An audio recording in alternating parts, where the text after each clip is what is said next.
Assalamualaikum warahmatullahi wabarakatuh. Alhamdulillahi rabbil alamin.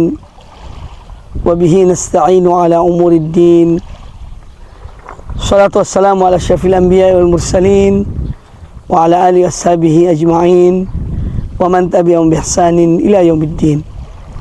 Ma'asyiral muslimin, kaum muslimin yang saya muliakan, alhamdulillah kita bersyukur pada Allah Subhanahu wa taala atas berbagai nikmat dan karunia yang Allah anugerahkan kepada kita. Terutama nikmat terbesar adalah iman kepada Allah dan iman kepada Rasulnya, Nabi kita Muhammad sallallahu alaihi wasallam. Iman dalam arti yang sebenarnya, dan bukan iman sekedar ucapan di atas lisan. Dan bahwasanya seorang mukmin menjadi kewajiban baginya untuk menyadari betul bahwasanya iman itu benar-benar anugerah dari Allah Subhanahu wa taala.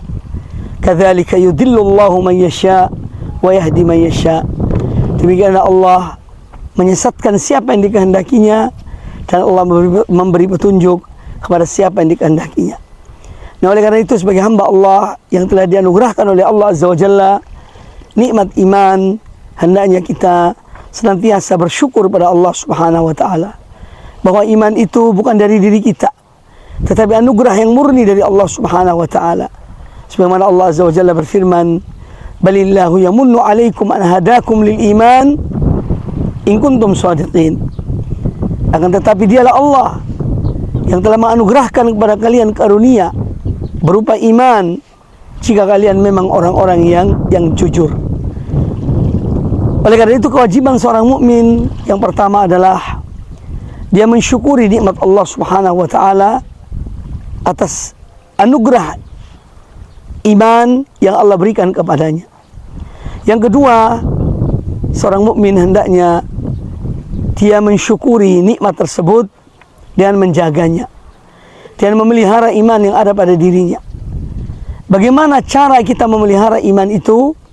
Allah Azza wa Jalla berfirman, "Illal ladzina amanu wa 'amilus shalihat wa tawassaw bil haqqi wa tawassaw bis sabr." Di antara cara untuk kita menjaga iman yang diberikan Allah kepada kita dan kita mewujudkan iman itu dalam amal soleh, dalam amal kebaikan. Karena dunia ini adalah tempat untuk kita beramal, sedangkan di akhirat kelak adalah tempat untuk kita dihisab oleh Allah Ta'ala dan diberikan balasan oleh Allah Subhanahu wa Ta'ala. In khairan fa khairun wa in syarran fa syarrun. Jika amal kebaikan, amal itu baik, maka Allah akan memberikan balasan yang berlipat ganda. Namun apabila amal itu buruk, naudzubillah min dzalik, balasan pun sesuai dengan amal keburukan tersebut jika seorang hamba tidak mohon ampun pada Allah Subhanahu wa Ta'ala.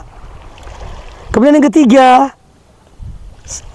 kelanjutan dari atau mensyukuri nikmat Allah dengan melakukan amal ibadah, amal soleh, lalu kemudian kita hendaknya juga menginginkan kebaikan untuk saudara kita sebagaimana kita inginkan kebaikan itu untuk diri kita.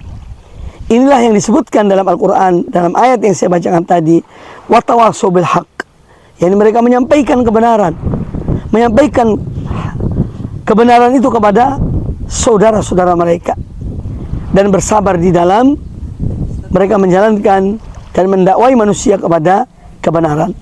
Dan kebenaran yang dimaksud adalah kita mengikuti tuntunan Al-Quranul Karim, hadis-hadis Nabi sallallahu alaihi wasallam sesuai dengan apa yang dipahami oleh para salafus saleh radhiyallahu anhum ajma'in.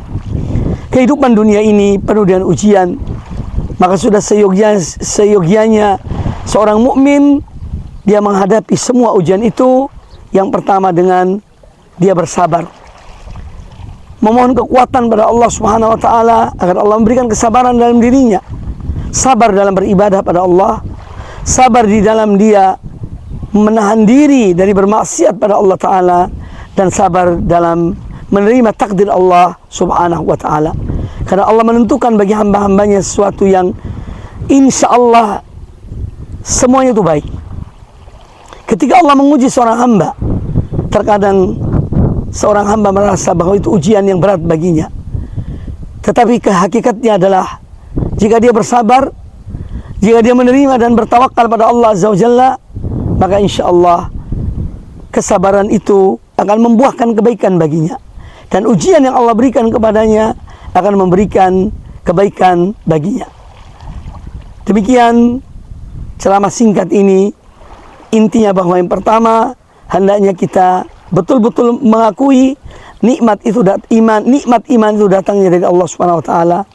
Kewajiban kita sebagai hamba yang diberikan nikmat oleh Allah Azza wa Jalla berupa iman, hendaknya kita itu menjaga dan memelihara nikmat tersebut, mensyukuri nikmat tersebut dengan mengerjakan amal kebaikan, amal soleh yang diajarkan oleh Allah dan Rasulnya, Nabi kita Muhammad SAW. Kemudian kita menyebarkan kebaikan itu dan kita bersabar dalam menghadapi berbagai cobaan dalam kehidupan dunia ini. Demikian, semoga bermanfaat. Aqulu qouli hadza wa jazakumullahu khairan. Wassalamualaikum warahmatullahi wabarakatuh.